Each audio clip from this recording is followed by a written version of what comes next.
Good evening, everyone. Good evening. You are listening to or watching, as well as listening. Some of you may be listening. You're listening to Detroit in Black and White featuring Eric Brown. And this is Reality Strikes. And joining me this evening as my guest is James Jeremiah Beasley Jr., a fraternity brother of mine who is very passionate about education and literacy, just like myself. And as you can see, I'm rocking the hashtag literacy hoodie today in honor of International World Literacy Day. And the reason why I wanted to do a show on literacy education is the MSTEP scores came out in the state of Michigan last week. And MSTEP stands for Michigan Student Testing for or of Educational Progress. And it was not good, again, for the city of Detroit and most urban communities throughout the state. In addition to that, every community with a population of African-American students, those students fell at the bottom of the totem pole in those particular school districts. And before I introduce my guest and let him introduce himself, one of the things that bothered me when it came to responding about the test results was the celebration of mediocrity. And I say the celebration of mediocrity because the increase from 2024 to 2025 was very minimum in the city of Detroit public school system, but they celebrated it as if it was a Powerball $2 billion winner. And I just was offended by that, so much so there's an organization called Launch Michigan. And the president of that organization says that the kids in Detroit should be celebrated. How do you celebrate a 12.9% proficiency rate or only 12.9% of the third graders reading at grade level? And you have 87.1% not reading at grade level. But this young lady saying this to be something to celebrate. I posted about the results, Brother Beasley, as you know, and I also posted about it on LinkedIn. And Crystal Wilson, I'm not sure her role is down at DPS, she took offense to my post saying that, in essence, quit lying about 87.1% of the students being illiterate. My response to her was tomato, because at the end of the day, 87.1% of those students in the third grade who are now fourth graders now are not proficient or are not reading at grade level. So take it as you want, because if you were to give those now fourth graders a book at the fourth grade level, 87.1% of those students will not be able to conceptualize the literacy matter of that fourth grade level book. So my response to her was, I don't know you. The one thing you're not going to do is tell me how I can interpret the numbers. And one of the things about people in education, they fail to realize they're not the smartest ones in the room. Since 2017, I have been ingrained in doing research on literacy, not just in the metropolitan Detroit area, but all across the country. So for 8 years, this has been my research project. So I can go back and forth toe to toe with anyone in education with regards to the numbers, how to extrapolate the numbers, how to talk about the numbers. And no matter how you look at it, 12.9% of a population being proficient in reading at the third grade level is abysmal. It is terribly abysmal. It is 66% lower than even the state average for third graders in the state of Michigan. And that's even deplorable. The 38.9% of those in the state of Michigan who are proficient. That's all of Michigan. White, black, green, purple, yellow, blue, no matter what the race or nationality is. So DPS could get offended all they want. They can celebrate mediocrity all they want. But today, Brother Beasley, that is abysmal, the test results, of which the test results are lower than pre-pandemic. Because you remember the last few years, they've been blaming the pandemic. Now they have a new boogeyman, which is absenteeism. And absenteeism has also been a problem. So what's your thoughts on that? And let me welcome some of our viewers on purpose. Thanks for joining me this evening. And your thoughts on that, Brother Beasley? All right. Well, I'd like to thank you, Brother Brown. Yeah, I think that we can do better. My background is I'm a byproduct of Detroit Public Schools. And I'd like to refer back to Detroit Public Schools because the differentiation was back then it was a system, it was an education system. And Detroit Public Schools was noted as being one of the best school districts of large population in terms of training the masses.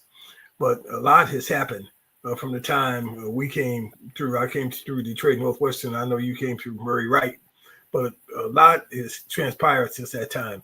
When I graduated from Northwestern in '72 and went to Eastern Michigan University, one of the things that impressed me most it was that Detroit had 22 high schools at that point in time. And when I got to Eastern Michigan, I found myself making friends with people from all over Detroit. All 22 high schools were represented. Northwestern, Southwestern, Chadsey, Northeastern, Pershing, all 22 were up there. You didn't just have graduates from Renaissance, King, or Cass Tech. And if you were Renaissance wasn't around yet, though. Hold on, so yeah, it wasn't around yet. But see, what we've done now is if you're unfortunate enough to be in one of the elite schools, your chances of reaching your goals are going to be lower. As a matter of fact, if you just look across the district, you look at the board's approach in terms of how we're responding to the MSTEP, which is the state's report card. If you look at English language learning, starting in the third grade, we had a proficiency rating of 11.7%. The fourth grade, 13.7%. The fifth grade, 15.4%. And as you said, in the sixth grade, you have 12.9% proficiency. And in seventh grade, it was a 15% proficiency. Now, just like a coin has two sides. Those are the proficient sides. Brother Brown, you focus on the other side of that coin. If you got a 15.6% proficiency rate, the other side of that coin is where the masses are represented. You've got 84.4% non-proficiency rate. And there again lies the challenge, because we have to have an approach that scales up and meets the needs of the masses. So when we see the administration praising these small gains, these gains in many ways are considered statistically insignificant when you look at the scope of the problem. And I like to put this in another approach. What those numbers mean is if you give me 100 children, and that means to get a grade level reading, I'm going to give you 15 back that's going to be a grade level reading. And that's not anything to be celebrating. That just shows the extent of the opportunity we have to turn things around. And one of the things that's interesting, because, people don't look at the flip side. People look at the increase. And let's be clear, the increase from 2024 to 2025 was very minimum, and to celebrate that is just laughable to me. And thanks for joining us this evening, Stanley Brooks, and good evening to you as well. And you're right, Mr. Brooks, a few of those schools are no longer considered elite. And that's one of the things people fail to realize, because you take the top 50 schools in the metropolitan Detroit area, King, Detroit King, Detroit Renaissance, nor Detroit Cass was in the top 50. The highest of the top 100 that came in for Detroit was Renaissance, and I think it came in at 76. Now, here's one issue, and good evening, G Money Hollywood and Power Org. Here's one of the issues I do often take issue with, because I think people want to understand or have this belief that is all about the money. And I respect what you're saying, Ms. Sheridan, but the lack of funding is not a bigger problem. Let's be very clear on that. The city of Baltimore spends $21,000 per pupil. They are in the top 5 for worst school districts in the whole country. So funding is not the issue. Let's be clear about that. The governor in her last state of the state that Governor Whitmer did, she made it very clear, and I give her I'm not the biggest Governor Whitmer fan, but I give her kudos for two things: the creation of Mike Leap and stating in her State of the State speech that we cannot keep spending money and getting no return on the investment. And that's what's happening. She made it very clear. I know a lot of people didn't want to hear that, but oftentimes politicians tell people what they want to hear. She made it very clear by telling people what they need to hear. And the return on the investment of what's being spent per pupil, the increase in the per pupil is not getting a return on the investment. What are your thoughts on that, Brother Beasley? Yeah, I think you're absolutely correct on that.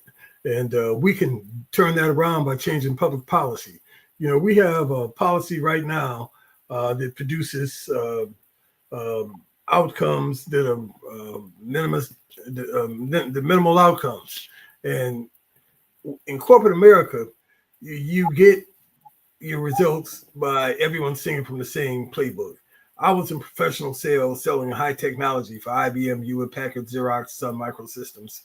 And at the beginning of each year, as a professional salesperson, you knew your goal. We all had a quota. And at the end of the year, we would be measured against how we attained that quota. Well, education is the only space that I know that we're getting ready to enter in a brand new school year. And if you ask the president of the school board, what is your expected growth for this upcoming year? They couldn't give you a positive answer. There's never a defined goal. And if you don't have a target, if you don't have, how are you going to know you're going to hit the bullseye? And so when you don't have, you can change all of this by implementing a minimum growth standard. And saying, if you look at what Stanford says in their Credo School, they look at how do you measure growth. And good school districts measure their growth at about a quarter of a standard deviation a year. And if you measure it like that, now you have a target, and you have your targeted, and then you have your actual, and you can see how your actual compares to your targeted. And unfortunately, there is a phenomenon which is going across America, and which is particularly exacerbated in urban school districts, of which Detroit is the worst in the country. And their growth is called negative growth, which means instead of going forward and making the growth towards that quarter of a standard deviation, numerically, we're moving backwards. And a good point of reference is to refer back to the Coleman Report, which was instituted under President Lyndon Baines Johnson in 1996. And at the beginning of the Coleman Report, they began to measure what was the black-white achievement gap. And ironically, back in 1966, that gap was only 1.1 standard deviations. If you look at where we're at today, that gap has expanded by a multiple of 10. So we're over almost 11 standard deviations away. So that means we've gotten 10 times worse over time. How did that happen? Either it happened by default or it happened by design. Either way, it's just as injurious. So we got to find a way to, first of all, realize if you got negative growth, you've got to turn it around. You know, one of the major things that people talk about now in education, and particularly reading, you hear people talk about the science of reading, is but if you're going to use a science, you got to bring a scientific approach down there. And everyone knows the 5 points in terms of the pillars of reading, you know, are phonics, phonemic awareness, vocabulary, comprehension, and fluency. And if we can get those things going in the same direction, we can use that as building blocks. Now, the state has implemented some new regulations, which comes into effect this year, which says that in early learning, starting in kindergarten, first, second, and third grade, that students will be tested to see if they have any elements which will hold them back, particularly in the area of dyslexia or other types of approaches. And that test is to be done within the first 90 days for the kindergartners, and for the first, second, and third graders, it's supposed to be done for the first 30 days. And if they're found to be in need of having those major different approaches to help them overcome those deficiencies, then they have 90 days for the kindergartners. And for the first, second, and third graders, they have 30 days to do a reading improvement plan. And that reading improvement plan is going to be prescriptive from year to year. Those kind of things are good approaches. But until we say we're going to have a goal of having a minimum growth standard and have everything moving towards that growth, we're never going to achieve it. Because the first step to problem resolution is problem identification. And if you don't know you have a negative growth problem, and if you don't recognize that, you'll never put it together the necessary effects that is going to need to negate it and to move in the direction you need to move in order to be successful. And even speaking on negative growth, one of the things that Detroit Public Schools Community District hope to achieve is get to the state average. It's going to take decades to get to that state average. But one of the things people have to understand, once they do get to that state average, the state average is going to be a different number by the time they get to that current state average of 38.9. And that's one of the things they do not understand as well. And you're right, Par Orgs. Obviously, no thinking going on with DPS leadership. Well, the DPS leadership does not even have kids in the DPS school system. So that speaks volume right there. So what you're saying, you're leading the school district, but your kids are not even good enough to go to the school district that you lead because you don't have faith in the school district. That's one of the most hypocritical ironies of it all.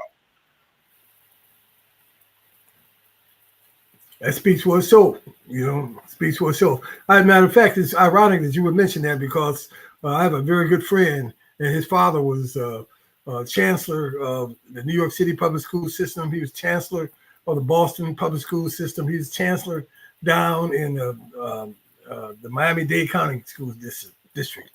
And everywhere his father was superintendent at, he went to school at. And that's because his father believed in what he was doing. And he thought that what he was doing was good enough to subject his family to it. But obviously, we got a different mindset here. So people, can do what they want to do. And for those that are listening, as always, when you listen to Detroit in Black and White, like, subscribe, share. And I just wanted to show you this one comment. Can you read can you see the comments, Brother Beasley? Yes, I can. It says, okay, I want you to read this next comment. Well, okay. Yeah, well, I'll get back to the Renaissance comment, but I want you to read this next comment from one of the viewers. Yeah, I think guest favors the great Bill Russell, who's another good Kappa man. Bill was a nice humanitarian and a great addition to the game of basketball. And he is indeed the GOAT with 11 championship rings. And so getting back to the other, G Money Hollywood, you may be right in your assessment, but the results says otherwise with regards to the top 100 schools. And the reason why Renaissance does not fall into the top 50 is even the Detroit Economic Group.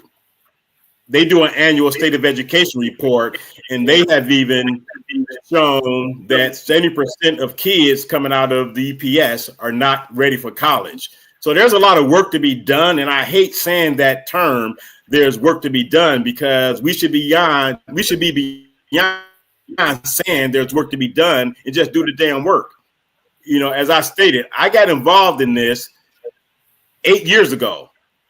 8 years ago, 8.5 years ago to be exact, because I got involved in literacy on March 5th, 2017, which was 8.5 years ago.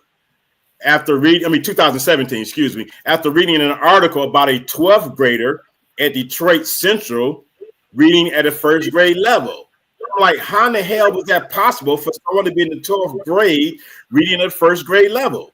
So again, DPS, I'm not sure who I was in the leadership then. I think this Crystal Wilson still was in some type of position. Do not contest me when you're talking about, I don't know what I'm talking about.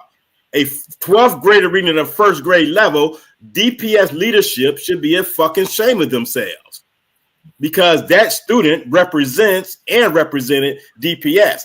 Upon doing further research, he was not one of the only ones in the 12th grade reading well below their grade level. So I think people have to quit taking things so personal and accept the criticism, because criticism is the only way that will make you want to do better, and it will only make you need to do better. So to say that I don't know what I'm talking about because I focused on the 87.1%, when at the end of the day, she herself admitted in her response to me, Brother Beasley, that a lot of their students are 3 to 5 grades below their grade level in reading. So what point was she trying to prove to try and gaslight me when all she did was embarrass herself in who she works for by trying to correct me when she don't understand that some people pronounce it tomato, some people not pronounce it tomato. She pronounced it tomato, obviously, because she made a fool out of herself because she made an unsubstantiated argument when it came to the fact that no one called them illiterate. My point was 87.1% of those kids are not reading at grade level. And it's a shame you're in the 4th grade, you're not reading at grade level. That's ridiculous. Well, I like to look at the other side of that coin. If you're not reading at grade level, then I ask you, how soon under this level of improvement is it going to take you to get to grade level? And when you look at with this level of improvement, you'll be approaching almost 100 years before you get to grade level if we're satisfied with the grade level that they're bragging about. That's not what I'm saying. That's just what the numbers say.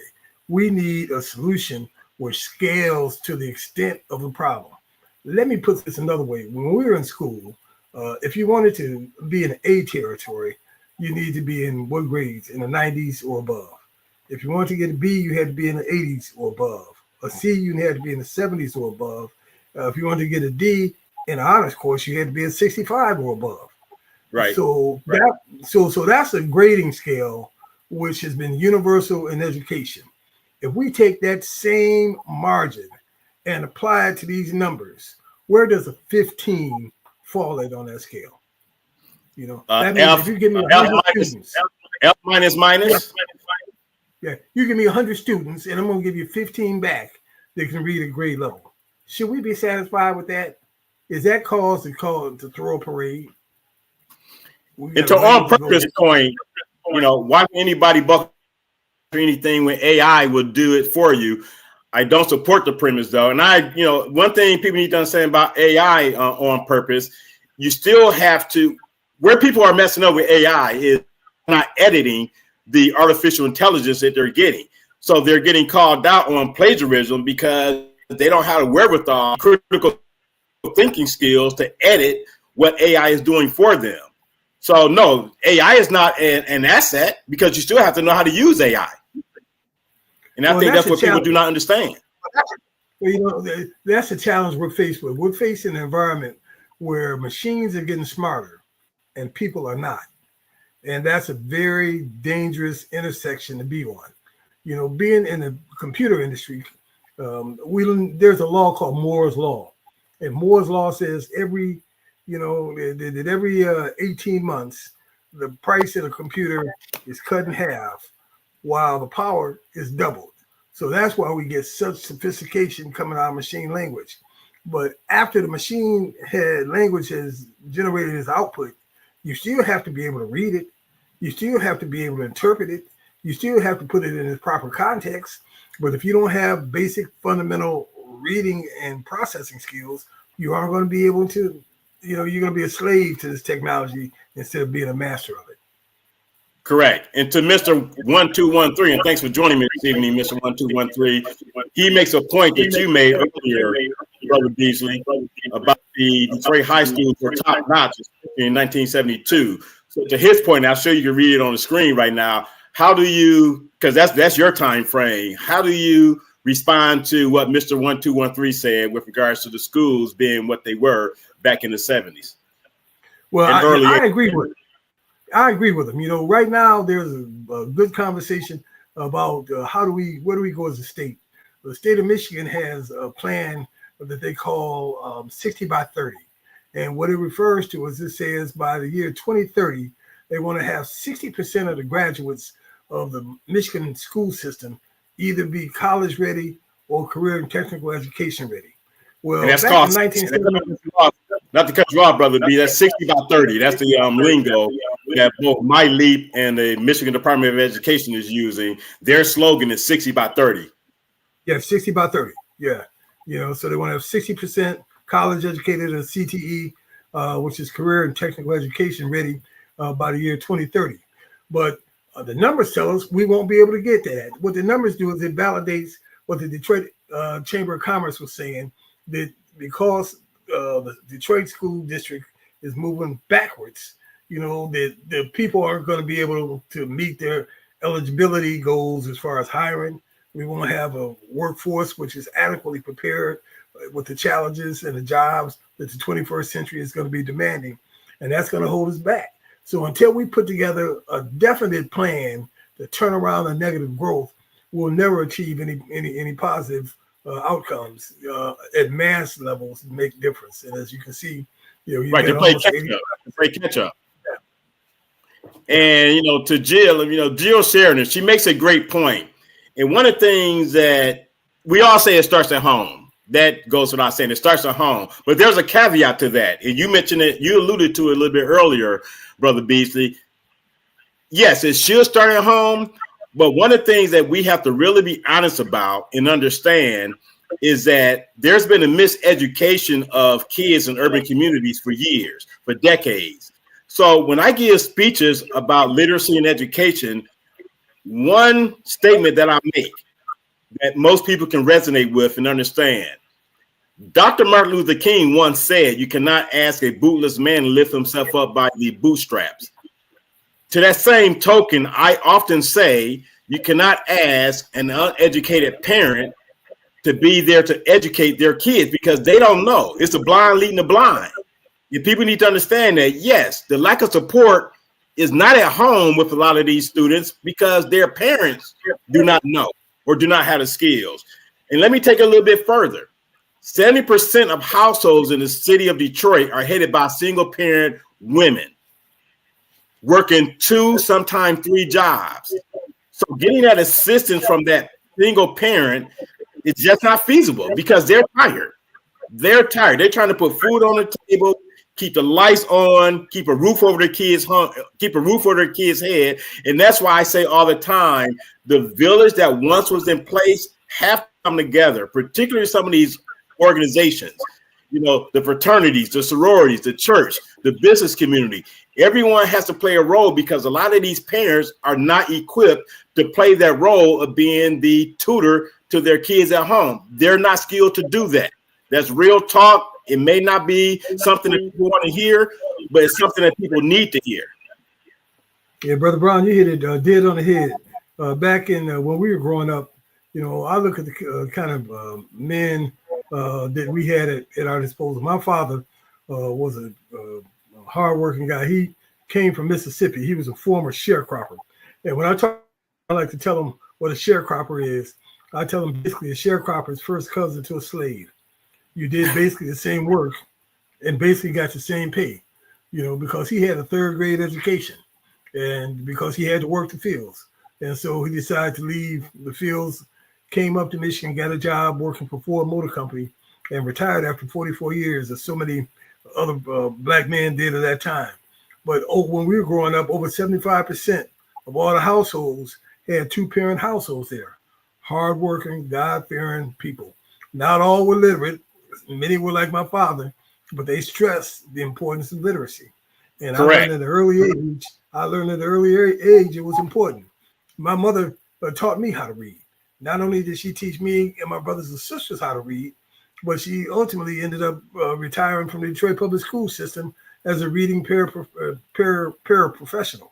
And so having that desire to pass literacy on is something I was born with, because parents at the time took pride and they didn't want to be embarrassed to send you up to school, not knowing your alphabet, not knowing your address and other critical information, because that was a sign of not having proper home training. And so parents took extreme pride in doing that.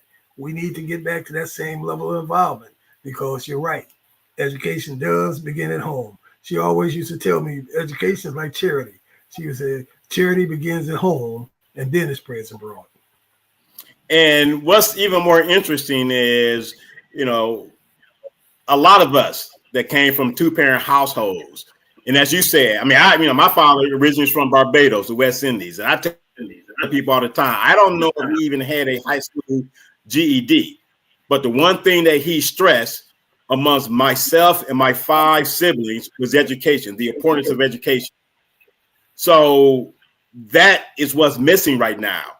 And until people make a priority of it, which they don't, because all you got to do is look at social media today, look at social media yesterday, people doing more bitching and whining and moaning about U of M game and the Lions game than they are about the test scores that came out, the test results that came out last Wednesday. That's where we lack priorities, and that is why things are the way they are, because the priorities are not there to make education a priority. You know, I just found it amazing after 2 games, one of which U of M won, people have this BMW mentality, bitching, moaning, and whining. And after 1 game, I'm not a Lions fan. I haven't watched NFL and I haven't watched the Lions in 10 years. I have not watched the NFL in all 9 years.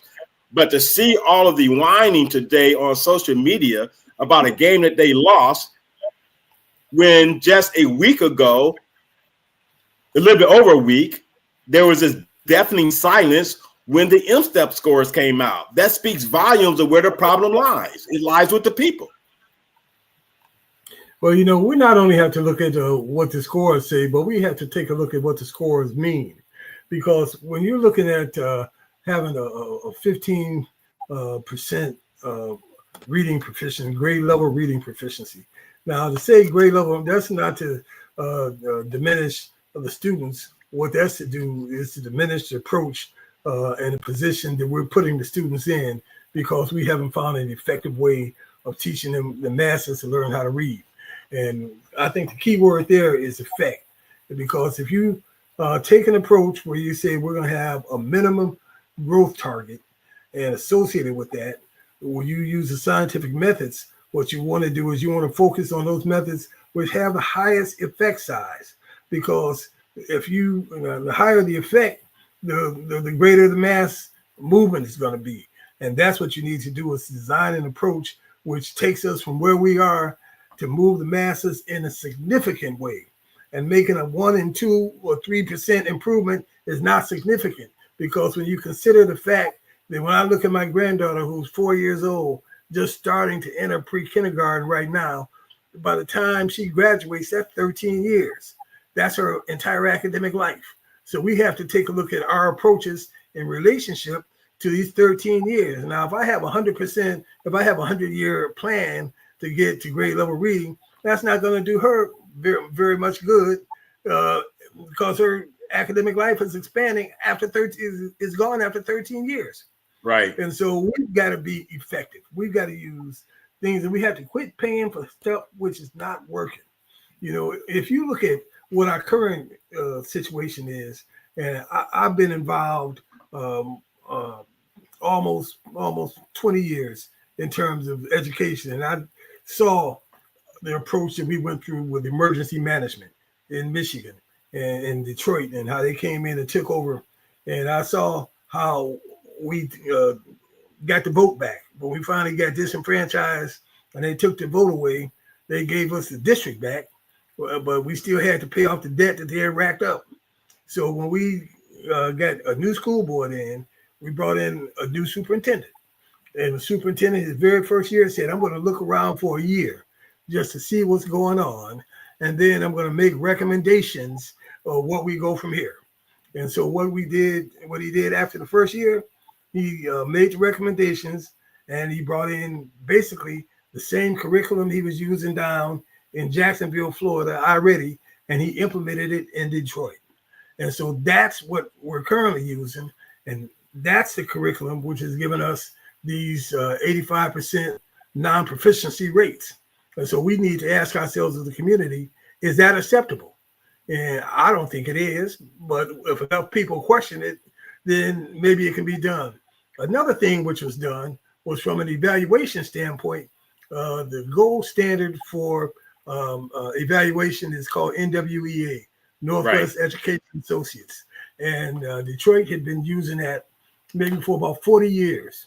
And so when he discontinued the utilization of that, that took away an independent third-party evaluation approach, that now we lost the lifeline that we had, where we can compare how we're doing today back 40 years. So now with that out of the place there, we're subject to the internal evaluations we're getting from the systems that we're currently using, and particularly the iReady, which has given us what we got. You know, after 8 years, we ought to have a pretty good trajectory in the direction we're going to go on in. And I think we can do a lot. Well, that should have been figured out after maybe 4 or 5 years. So that speaks to the failure of the leadership down at DPS. But that person is still getting raises, and soon will be making more than, regardless of how you feel about the president, will soon be making more than the president of the United States of America. And the results are piss poor. And Deborah Harris had testimony on Brother Beach a little bit earlier. And Jill, you're right. There, you know, my mother went to Commerce. You know, Commerce over there by Cass back in the day. That's where the other so-called elite Negroes went when it came to city of Detroit. And they were doing some things over at Cass Commerce more advanced than the rest of the city. I mean, when Cass, there was a distinct difference between Cass and the other 21 high schools in the city of Detroit, without a doubt. At once upon a time, now Renaissance has taken over the mantle with regards to being the cream de la cream. But, you know, it still does not make sense that we continue to act like the Kings, the Murray Rice, the Frederick Douglasses, the Centrals, Osborne, Persian, Southeastern don't put out good students, because they do. There's a young lady from Southeastern that is in her freshman year right now at Johns Hopkins University on the full ride. You know, so if I were to tell you to name a school, name the student that's a freshman at Johns Hopkins University in Baltimore, Maryland right now, what high school did she come from in Detroit? The first two names out of the average person's mouth would be Renaissance or Cass. No, this young lady is from Detroit Southeastern, right there on the east side of Detroit, who is a freshman full ride at a school that costs about $75,000 a year to go to. But she is part of the cream de la cream of DPS. And part of the problem with DPS has always been they don't tell their story good enough. Everyone should know that a young lady from Detroit Southeastern, not King, not Cass, not Renaissance, is currently at Johns Hopkins University in Baltimore, Maryland on a full ride. Those are type of stories that need to be told. And I want to thank everyone for tuning in this evening. Your comments are amazing. This is the first time listener to my show. I've never seen this person or heard this person. Gula Geechee, thanks for joining in on the conversation this evening. And On Purpose has a comment with regards to the human beings are easily influenced, and whatever entity has the biggest sword will impact the human condition for the most. That's a very interesting comment, Brother Beasley. Yeah. Well, you know, does might always make right?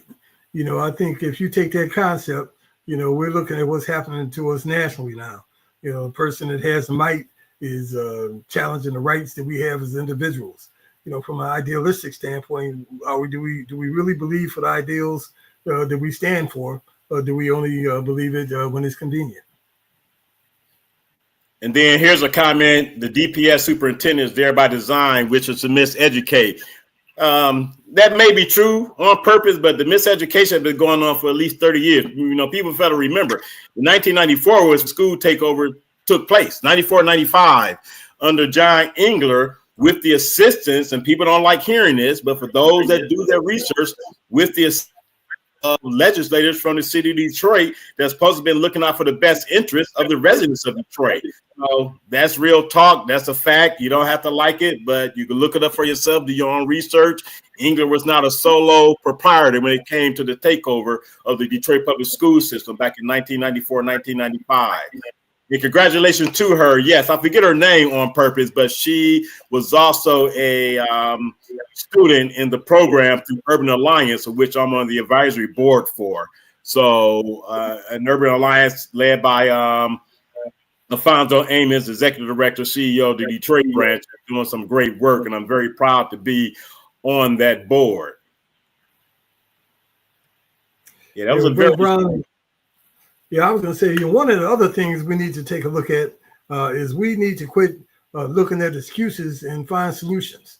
You know, if you know that absenteeism is going to be a major problem for your school district, then you should have a strategy not only to combat absenteeism, but you should also have a strategy for distance learning.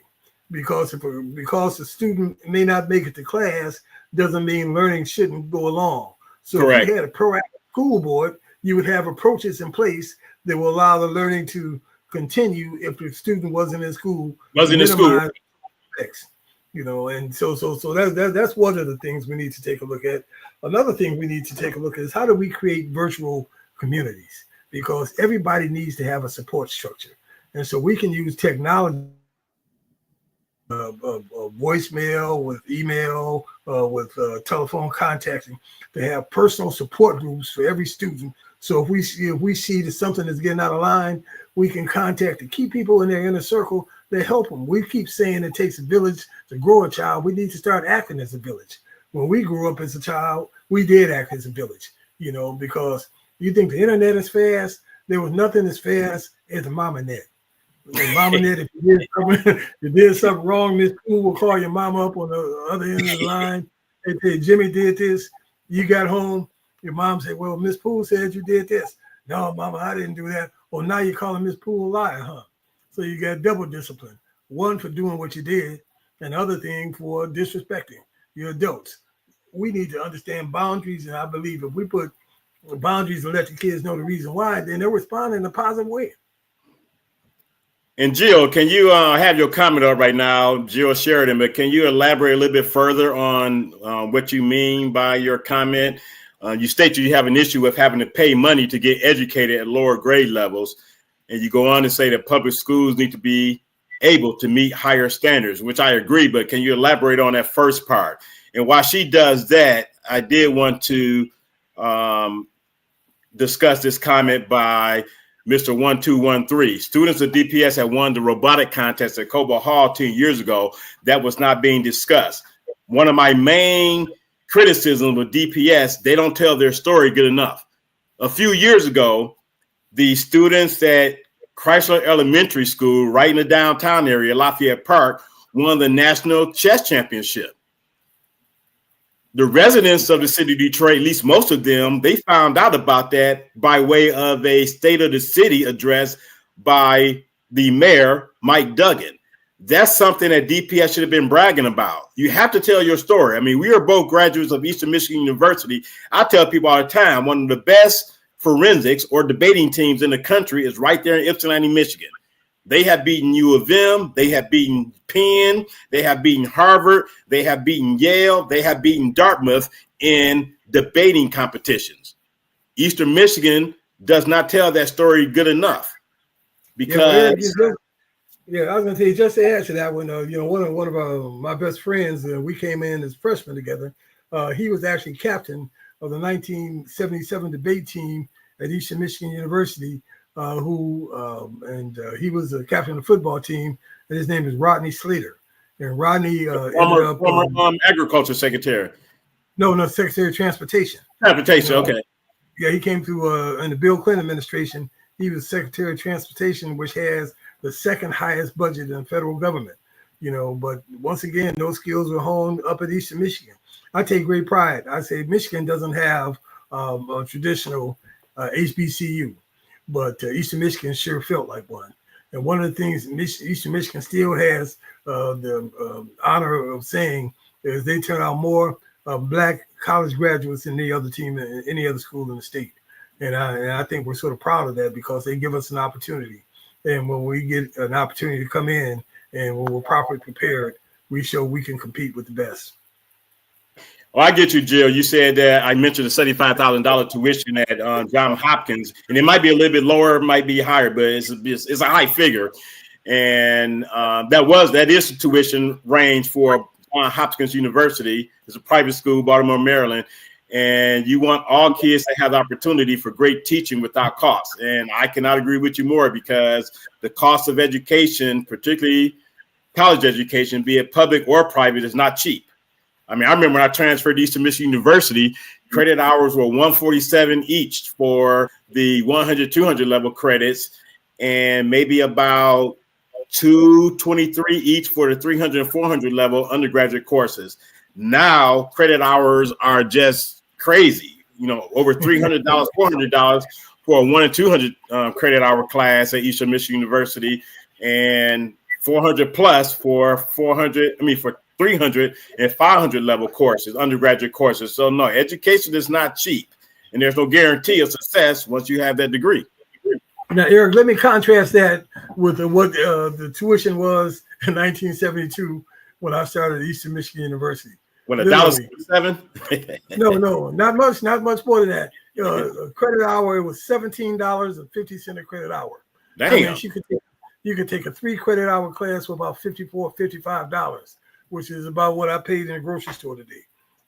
Wow. Yeah. So you see how everything has really gotten out of hand. That's why you got to be able to compete. Now, let me also tell you what these numbers mean. The 1 out of 5, and when it comes to Black boys, 1 out of 5 will have an opportunity to have an experience with the penal system, being in prison. We didn't talk about that. And the unfortunate part about it, and there's the Mackinac Posse Conference. I'm friends with Ben DeGros, and I forgot the co-author of the piece a few years ago in the Detroit News. You can look it up. Ben DeGros, he did a piece, real nice article about the penal system and the school to prison pipeline, and he listed the zip codes for which those with minimum education, where they come from, and quite a few of the zip codes were Detroit. Yeah, Detroit, Saginaw, Flint, the Grand Rapids, Muskegon Heights area, Benton Harbor. Those were the zip codes where some of the highest percentages of teenagers, young adults, ended up in prison. And it's people need to understand there's a direct link. It's no coincidence that there's a 3rd grade law in this country. Michigan was one of 35 states that had the 3rd grade law. Alabama just held back 47, almost 10% of their 3rd graders this past school year. They held back 4,700 students due to not meeting the proficiency requirements at the 3rd grade level. People get all mad saying that's not fair to the kids.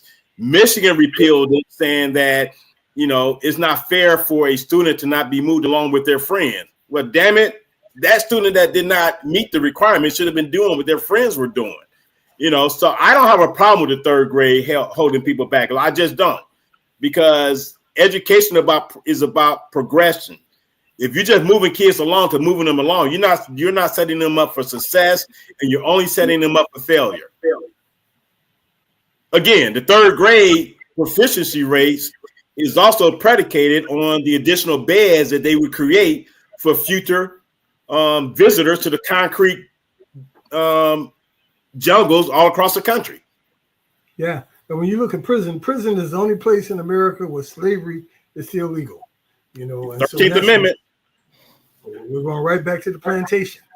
When you look at a so-called criminal in charge of the law and order, now that puts us really in a very persecuted kind of spot, which means that we have to, we're like salmon swimming upstream. We have to go against the current in order to get to where we want to get. When you want to look back at what the schools were like when we were growing up, when in junior high school, we had wood shop, we had print shop, we had metal shop. We had all those kind of shops to allow us to get the manual dexterity.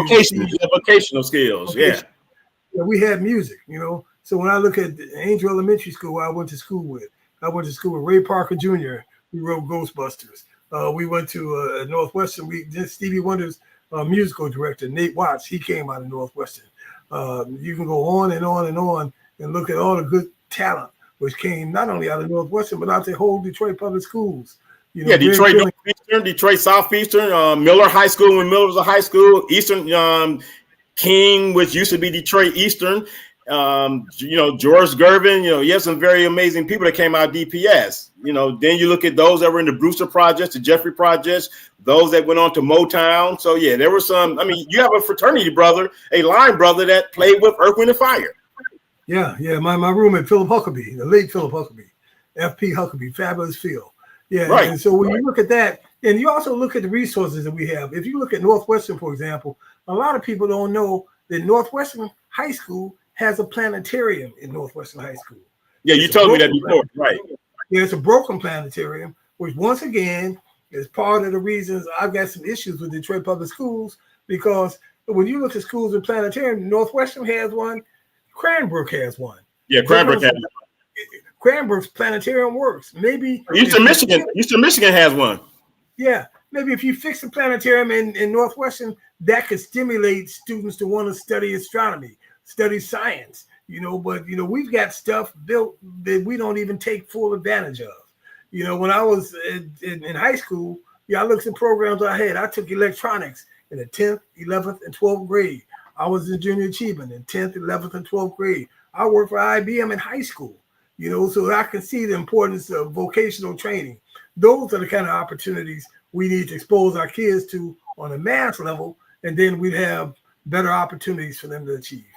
And not just that, you came from Detroit Northwestern, went up to Eastern Michigan University, became president of the Senate.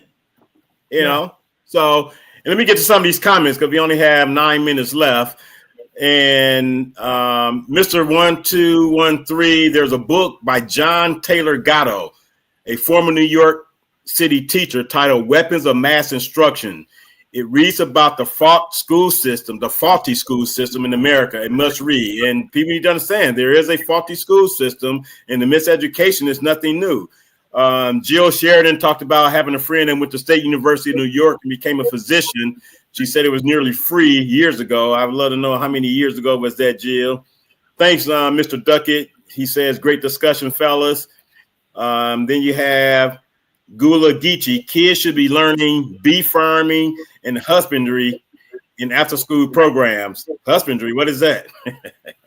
I know what bee farming is. Can you elaborate on the husbandry?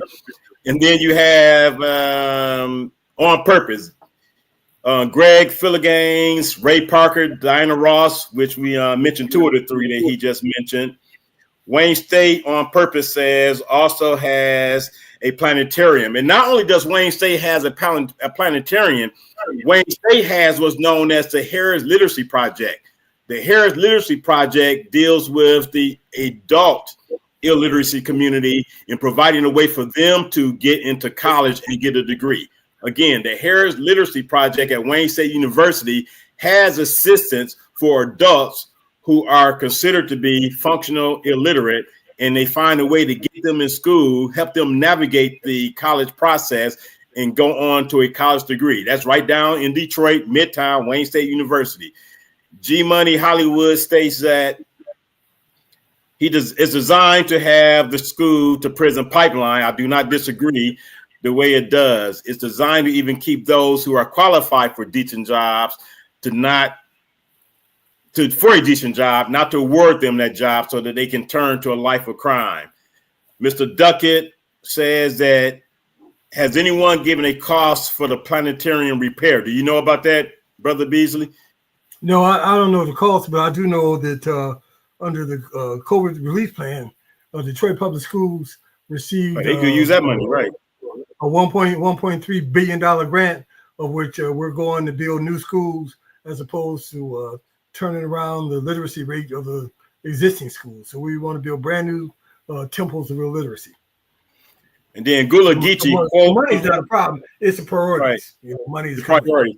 So Gula Geechee states, quote unquote, farming and homesteading, which is, farming is one of you. I think now Detroit, you can own so many chickens and goats and all that. So that's a thought. Then you have Jill Sheridan. We're older folks now, which speaks to us talking about how much it was back in the day when we went to college. Yeah, it was a lot cheaper, and it's not that way anymore. And then we have Leslie, who knows about these programs? See, Les, that's a very interesting question. But at the end of the day, you learn about programs based on being interested in something and doing research. I mean, that's how you learn about things. You have to, if you want to know something, is one thing you do. You ask questions. The result of a question that anyone asks are 2 answers that we all used to. Does this program exist? The answer will be yes or no. But to your point, Leslie, and no disrespect, people have to research what they're interested in. No one knew that even in college, some of the majors, you might want to major in something. If it's not there, you go to the vice president, academic affairs, or provost and say, how about getting this program at Eastern Michigan University, Wayne State, U of M? And they will look into it. It's no different than a library. A library in your community does not have a book that you may have heard about, you want to check out. You go to the head librarian, you suggest that book for them. So it's all about what you need and what you want by asking for what you need and what you want. Yeah, closed mouth doesn't get fed. Don't get fed. Yeah, so I thank everyone for the comments tonight. It's been I agree, it's been a great show. I will be following up and doing part 2 of the show next week. I have one a former educator at the K through 12 level. He's now a professor at the college level, and there's also another guest next week that will be that is a college professor, UD Mercy, and I will also have a former school board member in the Ann Arbor public school system as a guest next week, and I will also have a couple of students, to get their perspective on, and these students that I would be bringing on are pretty good students. One is at Detroit Cass. Another one is at the school at Mercy. The school at Marygrove, which is a DPS school. They're doing pretty good. I would ask them about what is it as it relates to their peers that separate them from their peers that may not be doing that well, and what are they doing to assist there? Because the village also involves your peers. So to find out from them, what are they doing to help their peers? And then Greg, he just replying to On Purpose about Greg Filligang.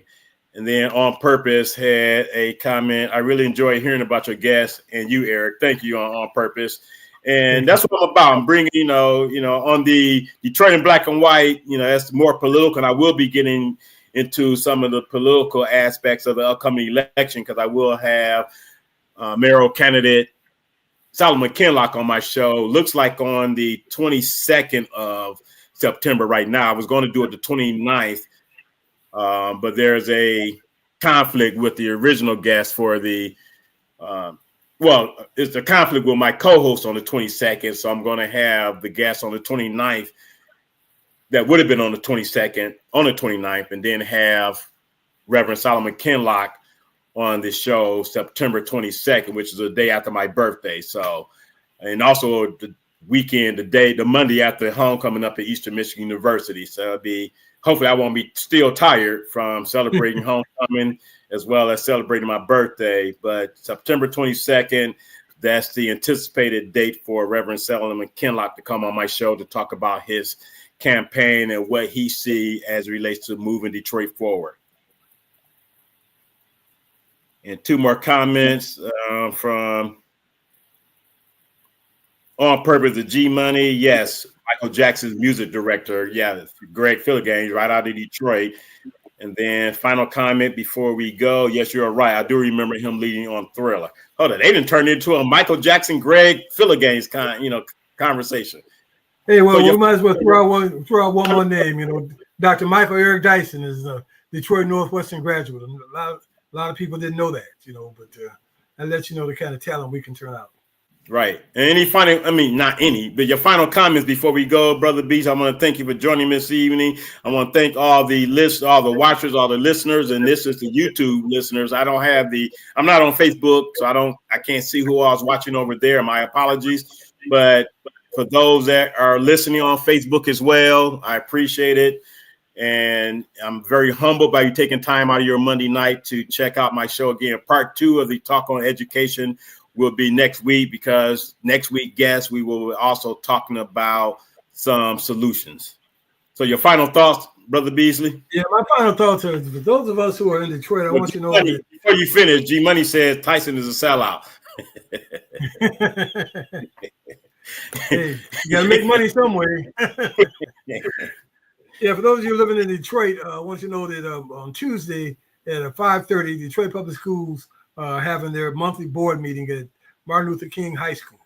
And so if you have an opportunity, please stop by. It's critically important that we show up, because we shouldn't have 89-year-old woman, Helen Moore, just fighting a battle for our children by ourselves, because we all have benefited from the system, and we need to show that we care enough about those coming behind us to make a difference in their lives. Yeah, thank you, Brother Beasley, taking time out of your schedule. I know we had myself and Jim and yourself had a 3-hour conversation. I think it was Thursday, about education, because it goes to show that we care. Just like, people need to understand, one does not have to be an educator to understand education. One just only need to care about the education and the future of children in Detroit, Chicago, Birmingham, Bloomfield, St. Joseph, Niles, Muskegon, Grand Rapids, Chicago, Indiana. Just care. That's all you need to do. Just care about the future, care about education, and care to fix the miseducation that's going on in America. It's not just miseducation of Black and brown children. The system is miseducating people regardless of their nationality, ethnicity, gender, or whatever. So again, I want to thank everyone for joining me this evening. This was Detroit in Black and White presents Reality Strikes with Eric Brown. If you like the topic, if you like the conversation, like, subscribe, share this channel, be it on YouTube or Facebook. And until next week, when part 2 of this discussion of education takes place, enjoy the rest of your week and happy remainder of the week of September 8th, 2025. Thank you. One love. Enjoy the rest of your evening, everyone. Thank you. All right.